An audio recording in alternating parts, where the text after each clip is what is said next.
To my channel commerce with Sonia. आज हम लोग बात करने जा रहे हैं कैश फ्लो स्टेटमेंट्स की। Let's start. Cash flow statement जो है क्लास 12th का लास्ट टॉपिक है, यानी लास्ट चैप्टर है। अब हम लोग इसकी बात कर रहे हैं। सबसे पहले तो माइंड में बात आती है कि हमें कैश फ्लो स्टेटमेंट बनाना क्यों है, क्या रिक्वायरमेंट है कैश फ्लो स्टेटमेंट की। तो बात ऐसी है कि हम लोगों ने फाइनेंशियल स्टेटमेंट्स बनाए, उसमें हम लोगों ने trading, profit loss, balance sheet से जो है फाइनेंशियल पोजीशन जान ली। अब सपोज मेरे पास जो है एक पर्सन आया, हाँ, उसने कहा कि अरे पता है मुझे जो है आज प्रॉफिट हुआ है पूरे 1 लाख रुपए का, क्योंकि मैंने जो है 1 लाख रुपए की सेल किया है। अब उसने 1 लाख की सेल किया, उसको लग रहा है उसको 1 लाख का प्रॉफिट हुआ है, तो चलो शॉपिंग पे चलते हैं। मैंने भी कहा चलो ठीक है शॉपिंग पे चलते हैं। हम लोग शॉपिंग पे गए और वो मुझे ये नहीं बता रहा है कि उसने 1 लाख में से 80,000 रुपए जो है वो क्रेडिट में सेल किया है, उसके पास कैश केवल 20,000 रुपीज है। वो मुझे बार बार क्या बता रहा है, मैंने तो 1 लाख की सेल की है। जब हम लोग शॉपिंग पे गए तो हम लोगों ने शॉपिंग कर ली 50,000 अराउंड की। अब 50,000 की शॉपिंग हो गई, उसको पेमेंट करनी है। जब वो अपने पास कैश देख रहा है तो उसके पास कैश केवल 20,000 रुपीज है। बात ये है, जब आपको प्रॉफिट 1 लाख का हुआ, कैश आपके पास 20,000 है, तो बचा हुआ आप कैसे पे करोगे 30,000। इसीलिए जो है फर्म्स अपना कैश फ्लो स्टेटमेंट बनाती, क्योंकि बैलेंस शीट से और ट्रेडिंग प्रॉफिट लॉस से हमें जो है फाइनेंशियल पोजीशन पता चलती है, बट हमें ये नहीं पता चल पाता है कि हमारे पास कैश का इनफ्लो आउटफ्लो कितना, कैश कितना है हमारे पास। उसी को जानने के लिए हम जो है कैश फ्लो स्टेटमेंट्स प्रिपेयर करते हैं। A cash flow statement showing inflows and outflows of cash during a particular period. Inflow का मतलब है हमने कितनी कैश में रिसिप्ट्स हुई है हमें, और कैश आउटफ्लो का मतलब है हमने कितने पेमेंट्स किए हैं। जितने हम पेमेंट्स करेंगे वो सारे जो है आउटफ्लो में माने जाएंगे, और जितने हमें इनकम्स होंगी वो सब रिसिप्ट्स होती हैं। A cash flow statement has been prepared according to AS3। Cash flow statement जो है वो आपका अकाउंटिंग स्टैंडर्ड 3 के अकॉर्डिंग बनता है। एक्टिविटीज, कैश फ्लो में बेसिकली 3 एक्टिविटीज होती, operating activity, investing activity, financing activity. ये 3 तरह की एक्टिविटीज जो है हम कैश फ्लो में पढ़ते हैं, और इन्हीं 3 एक्टिविटीज को मिला के हम बनाते हैं अपना कैश फ्लो स्टेटमेंट। अब ऑपरेटिंग एक्टिविटीज कौन सी एक्टिविटीज होती है? ऑपरेटिंग एक्टिविटीज वो एक्टिविटीज होती हैं जिसमें कि बिजनेस डे टू डे जो है डील कर रहा है। यानी अगर मेरी जो है सपोज मेरी कॉटन फैक्ट्री है, अगर मेरी जो है कॉटन फैक्ट्री है, तो मेरी जो ऑपरेटिंग एक्टिविटी है वो जितना भी मैं कॉटन फैक्ट्री से कमाऊंगी वो सब मेरी ऑपरेटिंग एक्टिविटी है। इन्वेस्टिंग एक्टिविटीज में वो चीज़ें आ जाती हैं जो कि हम अपने फिक्स्ड असेट पे जो है खर्चे कर रहे होते हैं, या उससे आने वाली इनकम हमारी इन्वेस्टिंग एक्टिविटी है। यानी अगर हम कहीं पे कोई पैसा इन्वेस्ट कर रहे हैं, सपोज हमने जो है इन्वेस्टमेंट कर दिया, हमने कहीं के शेयर्स खरीद दिए, हमने कहीं के डिबेंचर्स परचेज कर लिए, वो सारे हमारे क्या है, नॉन करेंट इन्वेस्टमेंट ना, वो हमारी इन्वेस्टिंग एक्टिविटी है। हमने लैंड परचेज की, बिल्डिंग परचेज की, हमारा कोई असेट है उसको सोल्ड आउट कर दिया, तो वो हमारी इन्वेस्टिंग एक्टिविटी है। लास्ट है फाइनेंसिंग एक्टिविटी। फाइनेंसिंग एक्टिविटी आपकी डील करती है उन सारी चीज़ों से जिनसे कि आप फाइनेंस जनरेट कर रहे हैं, यानी जिनसे आप अपनी कैपिटल को आइदर इंक्रीज कर रहे हो या डिक्रीज कर रहे हो, या फिर आप अपने लोन्स को, अपनी बोरोइंग्स को इंक्रीज या डिक्रीज कर रहे हो। वो सारी एक्टिविटीज़ आपकी फाइनेंसिंग एक्टिविटीज़ आ जाएंगी।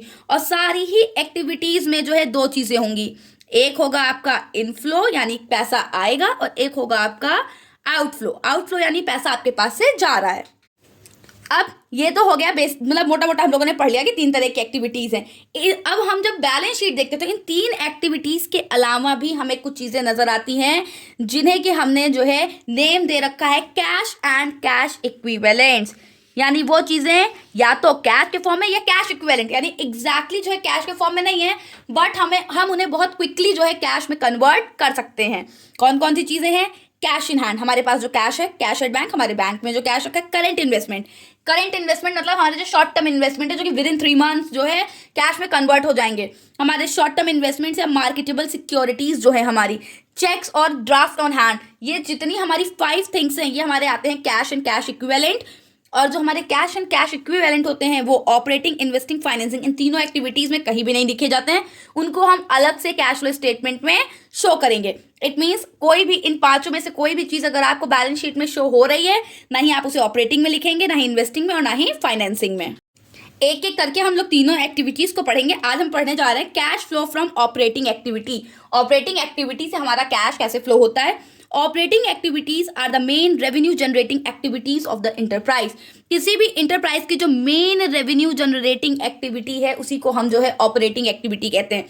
अगर मेरा कोई जो है नॉन फाइनेंसिंग बिजनेस है तो वो कोई भी बिजनेस हो सकता है, गारमेंट का बिजनेस हो सकता है, बेकरी हो सकती है, शोरूम हो सकता है, ज्वेलर्स का बिजनेस, कोई भी मेरा जो है नॉन ऑपरेट मतलब मेरा नॉन फाइनेंसिंग बिजनेस है, तो उन बिजनेस से जो भी इनकम हम जनरेट कर रहे हैं वो मेरी ऑपरेटिंग एक्टिविटी है।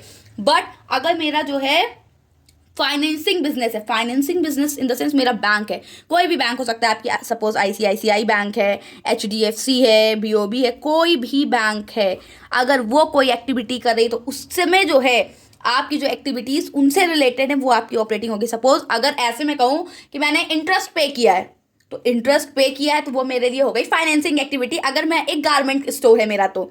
लेकिन अगर मैं इन बैंक्स में से कुछ है तो जो इंटरेस्ट मैंने पे किया ये मेरी ऑपरेटिंग एक्टिविटी, क्योंकि बैंक में क्या है वो डिपॉजिट लेंगे, इंटरेस्ट पे करेंगे, सिक्योरिटीज इशू करेंगे, इन्वेस्टमेंट्स करेंगे, ये सारी उनकी ऑपरेटिंग एक्टिविटी है। और अगर कोई नॉन फाइनेंसिंग बिजनेस है तो उनके लिए इन्वेस्टिंग और फाइनेंसिंग एक्टिविटी। तो क्वेश्चन सॉल्व करने से पहले जो फर्स्ट थिंग जो हमें सबसे ज्यादा ध्यान रखनी है कि क्वेश्चन में बिजनेस कौन सा है, हमारा फाइनेंशियल बिजनेस है या नॉन फाइनेंशियल बिजनेस है, इसको देखने के बाद ही आपको क्वेश्चन स्टार्ट करना है।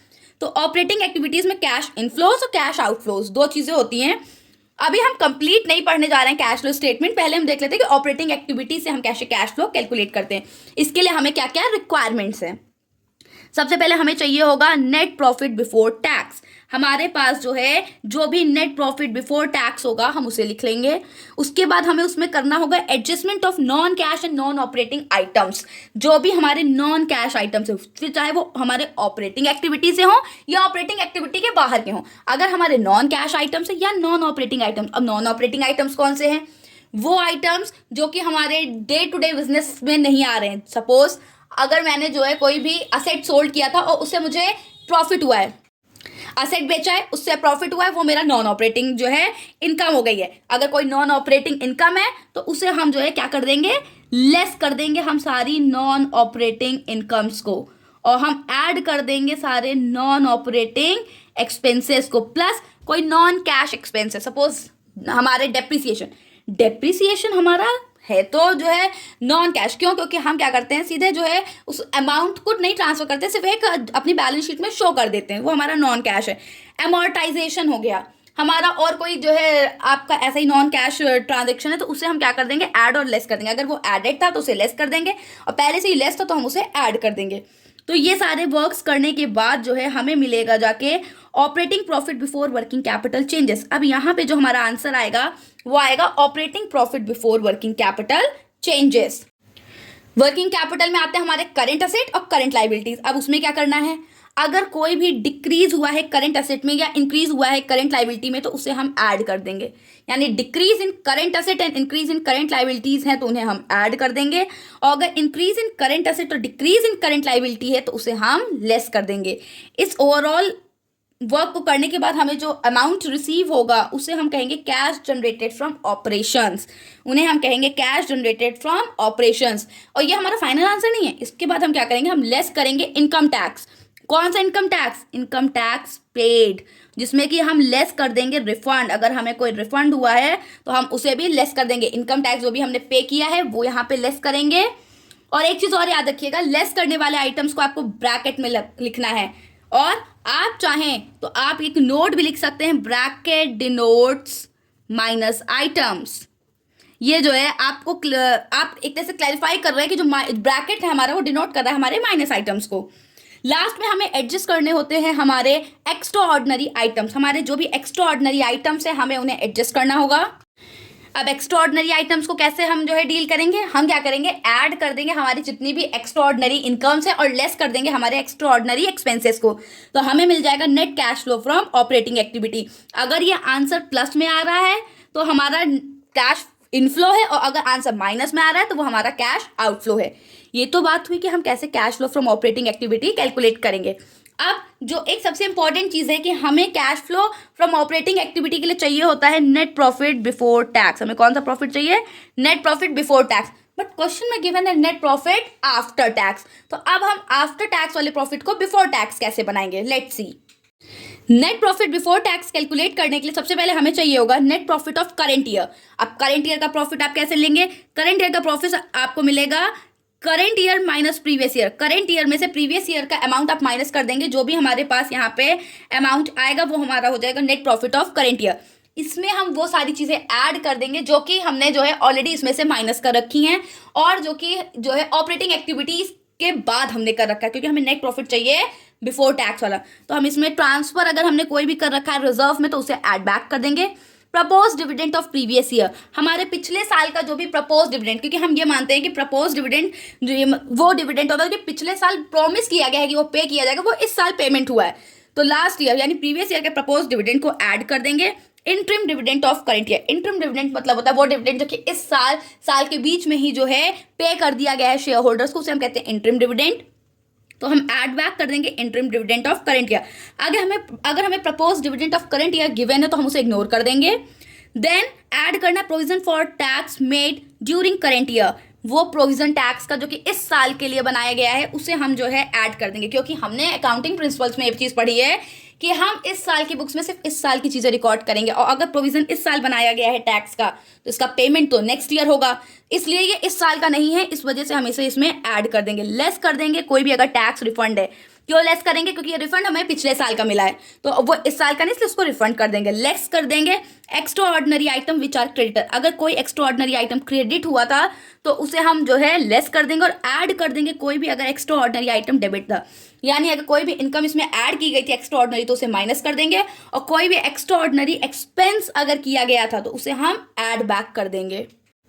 तो हमें फाइनली मिल जाएगा नेट प्रॉफिट बिफोर टैक्स, और यहाँ जो अमाउंट आएगा इससे हम स्टार्ट करेंगे हम अपने cash flow from operating activity को कैलकुलेट करना। इट मीन्स हमें cash flow from operating activity को कैलकुलेट करने से पहले कैलकुलेट करना पड़ेगा नेट प्रॉफिट बिफोर टैक्स। वो भी हम इसको कहाँ प्रिपेयर करेंगे, हम इसे प्रिपेयर करेंगे नोट्स टू अकाउंट में।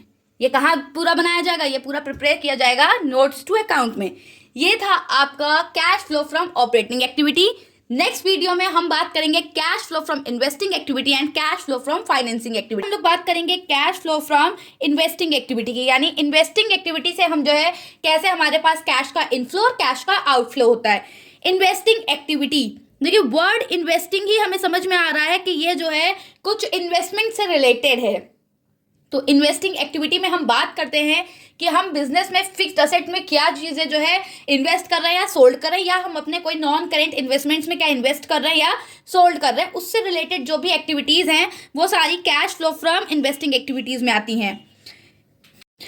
Investing activity of an enterprise refers to acquisition and disposal of long-term assets and other investment which are not included in cash and cash equivalent। Investing activities में enterprise की वो activity आती है जिसमें acquisition का मतलब होता है परचेज, या तो हमने कोई चीज खरीदी है, या डिस्पोजल का मीन्स हो जाता है सेल्स, या हमने कोई चीज जो है सेल किया है किस चीज में, या तो वो लॉन्ग टर्म इन्वेस्टमेंट को परचेज या सेल कर रहे हैं, या फिर किसी इन्वेस्टमेंट को लॉन्ग टर्म असेट या फिर किसी इन्वेस्टमेंट को हम परचेज या सेल कर रहे हैं, वो हमारी इन्वेस्टिंग एक्टिविटी है। बट वो इंक्लूड नहीं, नॉट लिखा हुआ है, वो इंक्लूड नहीं होनी चाहिए कैश एंड कैश इक्विवेलेंट में, क्योंकि कल हम लोगों ने ये चीज़ देख लिया था ऑलरेडी कि वो चीज़ें जो कि कैश एंड कैश इक्विवेलेंट में है वो इन तीनों एक्टिविटीज़ में कहीं भी नहीं आती, उन्हें हम directly cash and cash equivalent में लिखेंगे जाके। अब देख लेते हैं कि इसका फॉर्मेट कैसा होता है। अगर हमें सिर्फ cash flow from investing activity देखनी है तो सबसे पहले है proceeds from sale of fixed asset. Fixed asset से जो भी हम सेल करके पैसा कमा रहे हैं वो हमारे लिए इनफ्लो है। इनफ्लो क्यों, क्योंकि पैसा हमारे पास आ रहा है, तो ये हमारे लिए क्या है, इनफ्लो है, ये हमारा इनफ्लो है, और इसीलिए हम इसे जो है पॉजिटिव वे में लिखेंगे।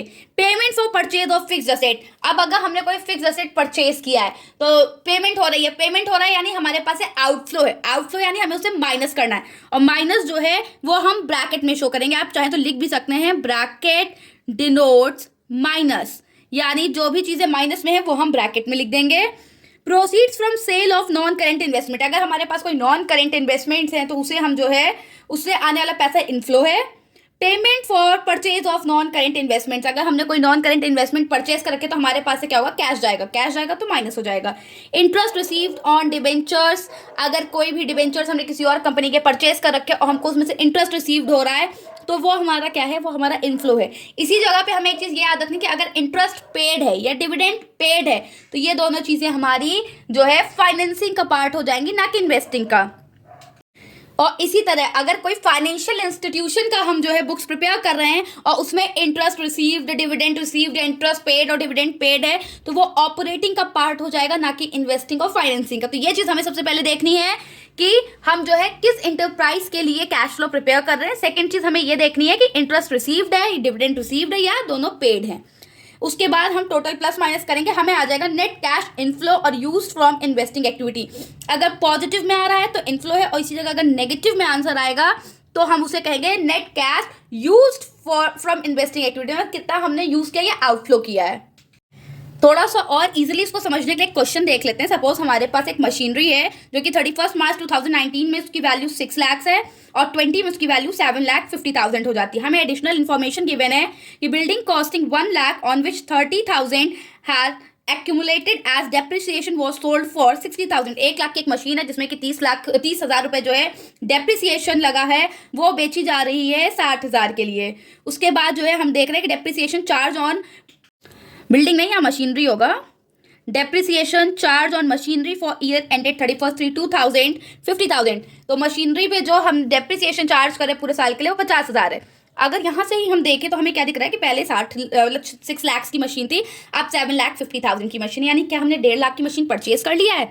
नहीं, ऐसा नहीं, क्योंकि कुछ डेप्रिसिएशन भी है। तो चलो 50,000 डेप्रिसिएशन है, क्या हमने 7 लाख की किया है? तो इस टाइप से आप अगर जो है डिसाइड करना चाहोगे तो आप नहीं डिसाइड कर पाओगे। यहाँ पे हमें क्या है, हमें जो है मशीनरी अकाउंट प्रिपेयर करना पड़ेगा। तो आइए देखते हैं कि मशीन अकाउंट कैसे प्रिपेयर होता है। हमें जो है एक लेजर फॉर्म करना पड़ेगा और वो लेजर होगा हमारा मशीनरी अकाउंट। उस लेजर में हमें ये चीज़ पता है कि मशीनरी एक असेट है और असेट का जो है हमेशा ओपनिंग बैलेंस डेबिट साइड लिखा जाता है। तो हम लोग यहाँ लिख देंगे to balance BD। Opening balance है 6 लाख। उसके बाद क्लोजिंग बैलेंस भी हमें पता है कि यहाँ पे जो है 7,50,000 है, तो आप लिख सकते हैं बाई बैलेंस CD 7,50,000। अब हमें क्या गिवन है कि एक मशीन है जिसकी वैल्यू 1 लाख है। हम यहाँ पे साइड में वर्किंग नोट बना लेते हैं। ये वर्किंग नोट भी आपको जो है लिखना बहुत जरूरी है। मशीन है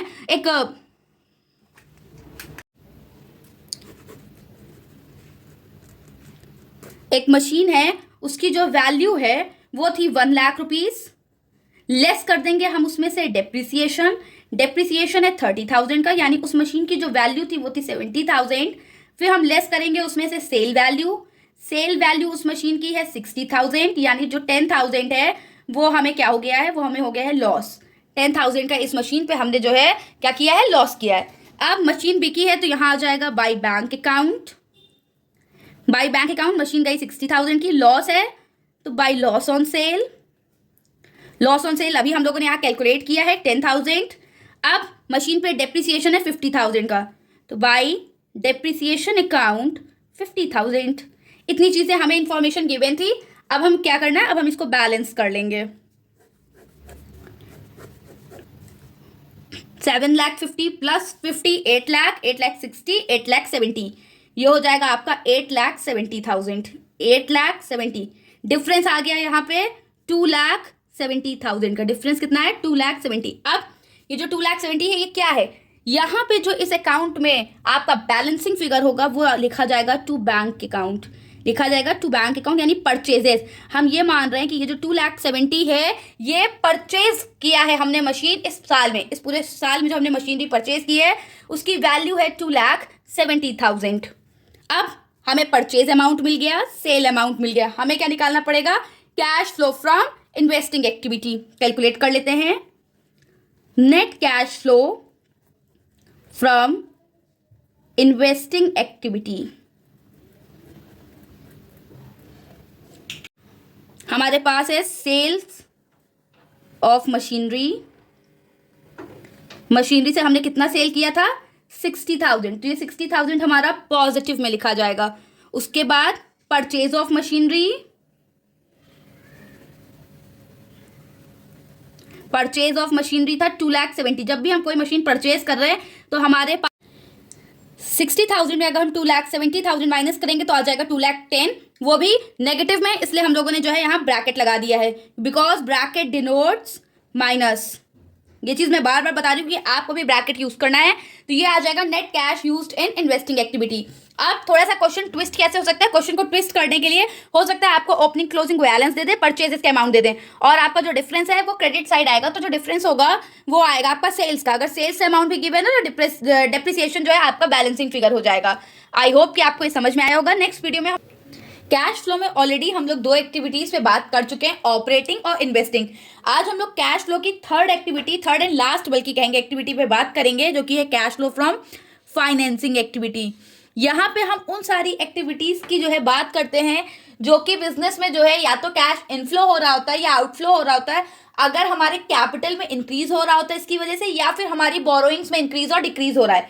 यानी अगर हमारी कैपिटल या हमारी बोरोइंग्स जो है, बोरोइंग्स में भी कौन सी बोरोइंग्स, शॉर्ट टर्म बोरोइंग्स नहीं, बोरोइंग्स में कौन सी बोरोइंग्स, लॉन्ग टर्म बोरोइंग्स, या जिसे हम कहते हैं नॉन करेंट बोरोइंग्स, अगर इनमें इंक्रीज या डिक्रीज हो रहा होगा उस केस में हम कहेंगे कि हमारी ये फाइनेंसिंग एक्टिविटी है। तो क्या क्या चीजें आती हैं cash flow from financing activity में, उसे देख लेते हैं। वैसे तीनों एक्टिविटीज में सबसे सिंपल और सबसे इजी एक्टिविटी आपकी फाइनेंसिंग एक्टिविटी ही है। सबसे पहले आता है proceeds from issue of shares and debentures. अगर हमने शेयर्स और डिबेंचर्स को इशू किया है, उससे जो हमें पैसा आया है वो हमारा इनफ्लो है। Proceeds from other long term borrowings को, अगर हमने लॉन्ग टर्म बोरोइंग्स लिया है, सपोज हमने जो है डिबेंचर्स इशू किए या फिर हमने जो है बैंक से लॉन्ग टर्म लोन लिया है, उससे जो पैसा हमें मिल रहा है वो हम ऐड करेंगे। Proceed from short term borrowings, यहाँ जो शॉर्ट टर्म बोरोइंग्स है उसमें आपके करंट इन्वेस्टमेंट्स नहीं आएंगे, बाकी चीजें आएंगी, क्योंकि करंट इन्वेस्टमेंट हमारा कैश एंड कैश इक्विवेलेंट में है। पेमेंट ऑफ इंटरिम डिविडेंड, हम जो साल के बीच में डिविडेंड को पे कर रहे होते हैं उसे हम कहते हैं इंटरिम डिविडेंड, और इंटरिम डिविडेंड जो है माइनस होता है, और ब्रैकेट जो है वो डिनोट करता है माइनस, यानी जो चीजें हमें माइनस करनी वो हम ब्रैकेट में लिख देंगे। तो हमने जो इंटरिम डिविडेंड पे किया है वो माइनस कर देंगे। Payment of propose dividend of previous year का जो भी प्रपोज डिविडेंड है वो माइनस कर देंगे। पेमेंट ऑफ इंटरेस्ट, अगर कोई तरह का इंटरेस्ट हमने पे किया है तो उसे हम माइनस कर देंगे। रीपेमेंट ऑफ लोन, हमने जो भी लोन ले रखे हैं बैंक से या कहीं भी किसी और पर्सन से, उसे हम वापस कर रहे हैं, रीपेमेंट कर रहे हैं, तो वो भी हमारा आउटफ्लो है, माइनस कर देंगे। Redemption of debentures and preference shares, जो भी प्रेफरेंस शेयर्स और डिवेंचर्स हमने ले रखे हैं उनको अगर रिडीम करें यानी उन्हें हम पे बैक कर रहे हैं तो वो अमाउंट भी हम क्या करेंगे, माइनस कर देंगे। तो जितनी चीजें ब्रैकेट में ये सारी चीजें हम माइनस करेंगे, ये प्लस करेंगे। बेसिकली 12th स्टैंडर्ड तक इतना ही जो है आपको आपके में आता है, इससे हट के जो है क्वेश्चन में बहुत रेयर ही एक आधा पॉइंट आपको देखने को मिल सकता है। तो जो हमारा नेट इफेक्ट आएगा वो आएगा net cash from financing activity या net cash used in financing activity. अगर हमारा पॉजिटिव में आंसर है तो वो net cash from financing activity, और नेगेटिव में हमने ब्रैकेट में लिख दिया तो net cash use from financing activity. ये तो बात हुई cash flow from financing activity की। तो हमने तीनों एक्टिविटीज पढ़ ली हैं, आपकी operating activity, investing activity, financing. इन तीनों को ABC को ऐड कर देंगे और हम उसमें जो है बिगनिंग वाला कैश एंड कैश इक्विवेलेंट मिला देंगे, तो हमारा एंड वाला जो है या closing cash and cash equivalent आ जाएगा, जो कि हमारी बैलेंस शीट में ऑलरेडी गिवन होता है। अगर दोनों मैच कर रहे हैं इट मीन्स हमारा कैश फ्लो जो है वो करेक्ट है। कुछ इंपॉर्टेंट टर्म्स है उनको डिस्कस कर लेते हैं। बेसिकली 2 टर्म्स ऐसे हैं जो कि बच्चों को बहुत ज्यादा कंफ्यूज कर रहे होते हैं। एक हमारा प्रोविजन फॉर इनकम टैक्स और दूसरा होता है प्रपोज डिविडेंड। ये दोनों ऐसी चीजें हैं जो कि स्टार्टिंग से ही बच्चों को बहुत ज्यादा कंफ्यूज कर रही होती, चाहे वो ऑपरेटिंग एक्टिविटी हो या फाइनेंसिंग। समझ में ही नहीं आता कि करंट ईयर वाला कब लिखना है, प्रीवियस ईयर वाला कब लिखना है, तो थोड़ा सा उसको देख लेते हैं।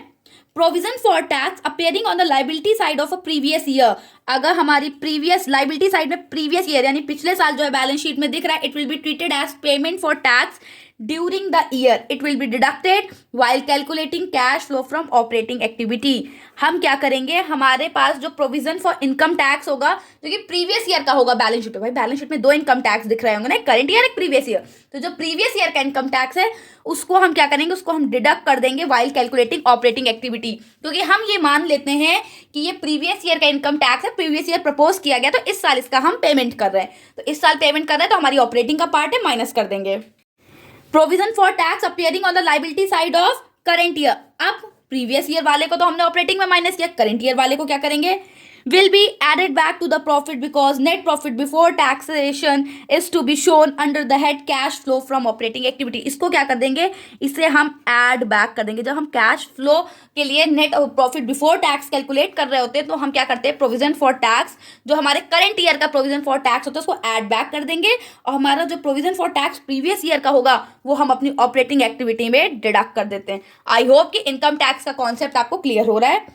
नेक्स्ट बात कर लेते हैं प्रपोज डिविडेंड। ये भी बहुत ज्यादा कंफ्यूजिंग होता है। प्रपोज डिविडेंड का मतलब है कंपनी ने क्या किया है, डिविडेंड प्रपोज कर दिया है लेकिन अभी तक उसे पे नहीं किया है, यानी अप्रूवल जो है, जब हमने इस साल अगर डिविडेंड प्रपोज किया तो इस साल की एजीएम में हम उसे अप्रूव करते हैं और नेक्स्ट ईयर पेमेंट कर रहे होते हैं। तो अगर हम बात कर रहे हैं propose dividend for previous year, यानी वो जो बैलेंस शीट में पिछला हमें प्रपोज डिविडेंड दिख रहा है उसको क्या करते हैं, उसके लिए हम दो काम करते हैं।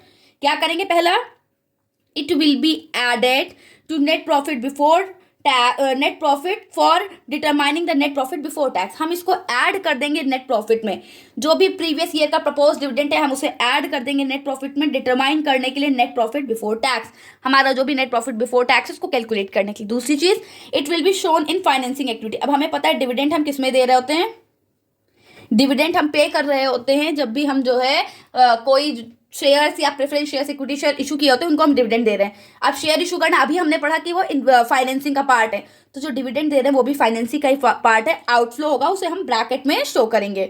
अब अगर हमारे पास प्रपोज डिविडेंड है फॉर करंट ईयर का प्रपोज डिविडेंड है, उसका क्या करेंगे, it will have no effect, उसका कोई इफेक्ट नहीं होगा, उसे हम इग्नोर कर देंगे।